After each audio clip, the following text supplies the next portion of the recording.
Assalamualaikum warahmatullahi wabarakatuh.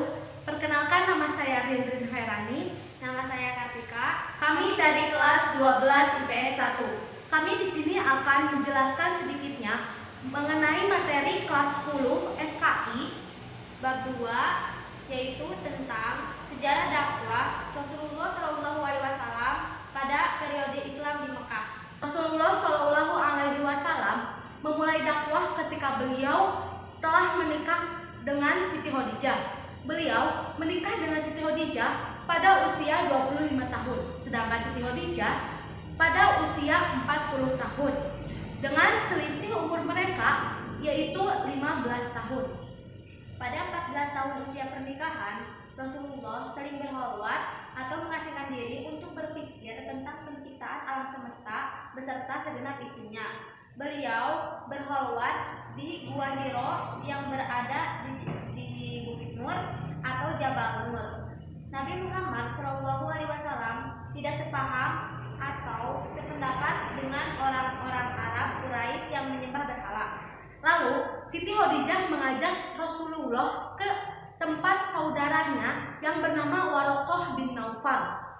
Kemudian Warokoh bin Naufal membuka kitab Taurat dan Injil lalu mengatakan bahwa Rasulullah SAW akan diangkat menjadi Rasul. Setelah turunnya wahyu pertama, yaitu wahyu kedua, yakni Quran Surat Al-Mudatsir ayat 1-5. Dakwah yang dilakukan oleh Rasulullah SAW yaitu dengan dua cara. Yang pertama secara sembunyi-sembunyi dan yang kedua secara terang-terangan. Yang pertama, dakwah secara sembunyi-sembunyi. Dakwah secara sembunyi-sembunyi dilakukan beliau selama 3 tahun. Dakwah secara sembunyi-sembunyi mendapat 30 orang pengikut dengan orang-orang yang pertama masuk Islam yaitu ada 10 orang dengan sebutan As-Sabiqunal Awalun. Di antaranya yaitu Siti Khadijah sebagai istri beliau, yang kedua yaitu Ali bin Abi Thalib, yang ketiga yaitu Zaid bin Harisah atau budak Siti Khadijah yang telah dimerdekakan, yang keempat yaitu Abu Bakar, yang kelima yaitu Utsman bin Affan, yang keenam yaitu Zubair bin Awam, yang ketujuh yaitu Sa'ad bin Abi Waqqas, yang kedelapan yaitu Thalhah bin Ubaidillah, yang kesembilan yaitu Abu Ubaidah bin Jarrah, dan yang kesepuluh yaitu Al-Arqam bin Abil Arqam. Yang kedua yaitu dakwah secara terang-terangan. Dakwah secara terang-terangan dilakukan Rasulullah SAW ketika mendapat wahyu yaitu Quran Surat Al-Hijr ayat 94 yang diperintahkan Allah untuk menyeru ke segenap lapisan manusia seperti golongan bangsawan, golongan hamba sahaya, dan kerabat Nabi Muhammad SAW sendiri. Tokoh yang menentang dakwah yaitu kaum Quraisy, diantaranya yaitu Abu Jalal, Abu Lahab, istri Abu Lahab, dan Umayyah bin Khalaf. Hamba sahaya yang mendapat penyiksaan dari orang-orang kafir Quraisy diantaranya yaitu Yasir, Ammar bin Yasir, Sumayyah, Bilal bin Rabah, Khabib ibnul Aris, dan lain sebagainya. Sumayyah adalah wanita pertama yang mati syahid dalam Islam karena penyiksaan. Sedangkan Bilal bin Rabah adalah budak atau hamba sahaya dari Umayyah bin Khalaf. Bilal bin Rabah disiksa oleh Umayyah dan Abu Jalal karena ketahuan masuk Islam. Siksaan yang diterima Bilal bin Rabah sangat banyak sekali. Di antaranya yaitu dibawa keluar Mekah dalam keadaan diikat rantai.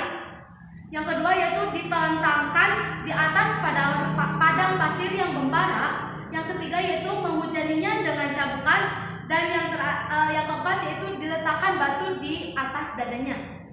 Pertolongan Abu Bakar terhadap Bilal. Yang pertama, Bilal tetap teguh pendirian terhadap Islam. Yang kedua, Abu Bakar melihat penyiksaan terhadap Bilal.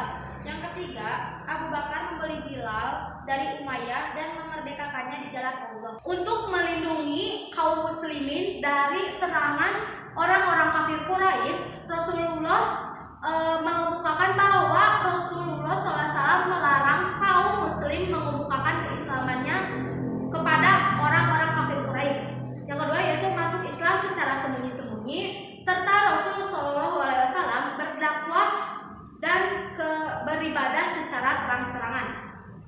Faktor pendorong kaum Quraisy Quraisy menentang dakwah Islam. Yang pertama yaitu mengira bahwa tunduk pada Nabi Shallallahu Alaihi Wasallam berarti tunduk pada kekuasaan Bani Abdul Muthalib. Yang kedua, tidak dapat membedakan antara kenabian dan kekuasaan. Yang ketiga, penyamaan hak antara kaum bangsawan dengan rakyat biasa atau hamba sahaya. Tidak menerima agama yang mengajarkan bahwa manusia akan hidup kembali sesudah mati atau takut akan hari pembangkitan. Dan yang terakhir yaitu faktor ekonomi, karena dalam Islam tidak boleh menyembah berhala. Padahal membuat patung adalah mata pencaharian mereka. Kemudian Nabi hijrah ke Habsyi atau Habsinia. Faktor Nabi hijrah ke Habsyi yaitu diantaranya karena siksaan demi siksaan yang diterima kaum muslimin dari kaum kafir Quraisy, terutama kaum muslim yang lemah secara ekonomi. Waktu atau masa hijrah ke Habsyi tahun kelima dari kenabian.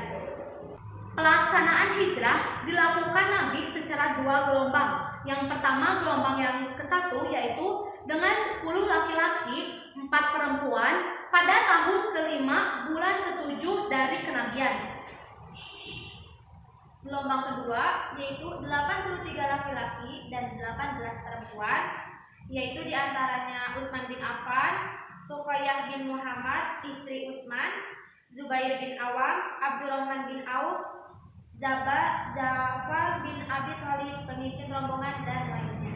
Hijrah Nabi Muhammad SAW beserta kaum muslimin disambut dengan baik oleh Raja Najasyi atau Habsyi. 2 utusan kafir Quraisy untuk mempengaruhi Raja Najasyi agar mengusir kaum muslimin, yaitu Abdullah bin Abi Rabi'ah dan Amir bin As.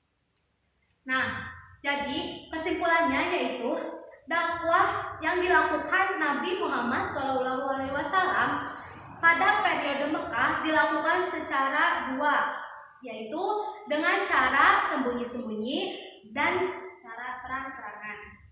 mungkin cukup sekian yang dapat kami sampaikan tentang materi kelas 10 SKI bab 2. Mohon maaf apabila banyak kesalahan dan kekurangan. Wabillahi taufiq wal hidayah. Wassalamualaikum warahmatullahi wabarakatuh.